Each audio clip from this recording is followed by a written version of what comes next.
my story. So when I was in 6th grade, I booked my very first TV show on a TV show called Malcolm in the Middle. And they asked us to move out here to film. And so we did it. I left all my friends, I left my school, and I came to a brand new school where I didn't know anybody. On the very first day of school, this group of girls came up to me and asked me if I wanted to have lunch with them. And I thought, oh my goodness, friends already! I was so excited, so I said, sure. So we had lunch, and after lunch they said, hey, do you want to come play Truth or Dare with us? And I said, well, I'm an actress, this should be okay, so sure. So they dared the first girl to pretend that she was a cow and eat grass. She did it. And then they dared me to pretend that I was an alien and tried to fly. So I got into it. I ran, I jumped, I fell on my face. I did it again. I ran, I jumped, I fell flat on my face. As I was doing this, they had gone and gotten the most popular group of football-playing boys. So when I lifted my head up from the dirt, they were all there standing, pointing, and laughing at me. I thought, it's okay, no big deal, they'll forget about this by tomorrow. They didn't forget. They did not forget for the entire year.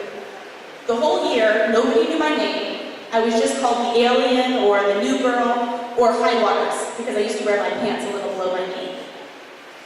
It got so bad that I would not let my parents drive me to school. I would walk the 3 miles every time because I didn't want them to find out what was going on. And when I'd go home, I used to just sit in my closet and cry for hours. I had this pet rat named Squeaker, and I'd just sit in my closet and I'd pet Squeaker and I'd just cry. And this one week, it got so bad that the most popular, big football player in school, his name is Paul, was threatening to beat me up. Now, why boys? Why would a boy threaten to beat up a girl? I don't know, but he was, and I was petrified, so I was eating lunch in the bathroom. And the girls who had dared me, they came out and they started doing their normal routine of pointing and laughing and calling me high waters, and they walked out. As they were leaving, this one girl walked out of the stall named Bryn. Now, Bryn was the most popular girl at school. All of the football players wanted to date her. All of the other people wanted to beat her. She was the president of every club, every sports team, all of it. So I thought to myself, oh my goodness, what's she gonna do? Is she gonna harass me too? So I kind of put my head down and she walked over to me and she said, why did they call you high waters? And I said, well, I don't know, I guess because of my pants. She looked at me and she said, I like them. You want to have lunch with me? And I thought, Bryn wants to have lunch with me. Doesn't she know who I am? She said, okay. So with her rolled up pants that were just like mine now, we walked out of the bathroom and everybody just stopped and stared at us. Bryn didn't care. We went over, we sat down at the lunch table, and everybody was staring. What is Bryn doing with an alien? Bryn didn't care. She didn't care so much that she continued to be my friend for the rest of that year, and nobody made fun of me again. Because one person decided not to listen to the crowd and do what everyone else was doing, and to do the right thing and stand up for me.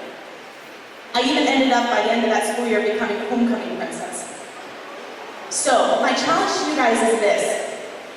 You have the opportunity to be a Bryn in somebody's life.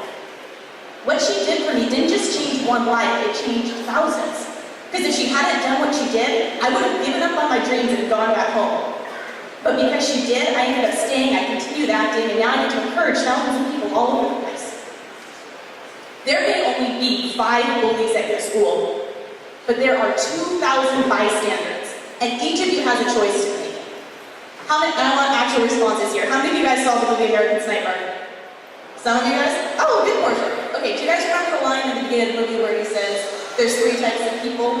There's wolves, there's sheep, and there's sheepdogs. People who protect other people. Well, you guys have the opportunity to decide who you're going to be. I want you to think of the 2 biggest atrocities that have happened in history, the Holocaust and slavery. During that time, there were 2 groups of people. There were a lot of bystanders, right? There was one group who said, yeah, I see what's going on, I know it's wrong, but I'm not going to do anything about it because of what it might cost me. If you stand up to a bully, what if he starts making fun of you too? What'll it cost you, your popularity? But there was another group of people A group that said, I don't care what it costs me. I'm going to stand up to this. I'm going to do the right thing because it's the right thing. And those are the people that you read about today in your history books. Those are the people that change the world. The decisions you make in the small things carry through into the bigger things. It becomes your character. It becomes the habits that you make. So my challenge to you guys today is to never be a bystander. Never be a bystander if you see somebody being bullied. Don't be a bystander if you see something you can help. And don't be a bystander in your life. Make a choice. Make a choice to be an active participant. You know, when we go around and we talk to people, one of the things we ask people is what they want to be when they grow up. And the big three things that we get are, I want to be an actor, a singer, or a professional athlete. And we ask people why. They say, because I want to be rich and famous. And at first it seems, okay, maybe that's a little selfish. But when I ask people why, they usually say, because I want to have influence. Because I want to change the world. Well, I'm here to tell you, you don't have to be rich and famous to change the world. You just have to learn how to uplift other people. You have to learn how to find the gold in other people. That's how you're an influential person. So again, guys, our challenge to you today is to be an influential person. Be a world changer. It starts with you. Thank you so much.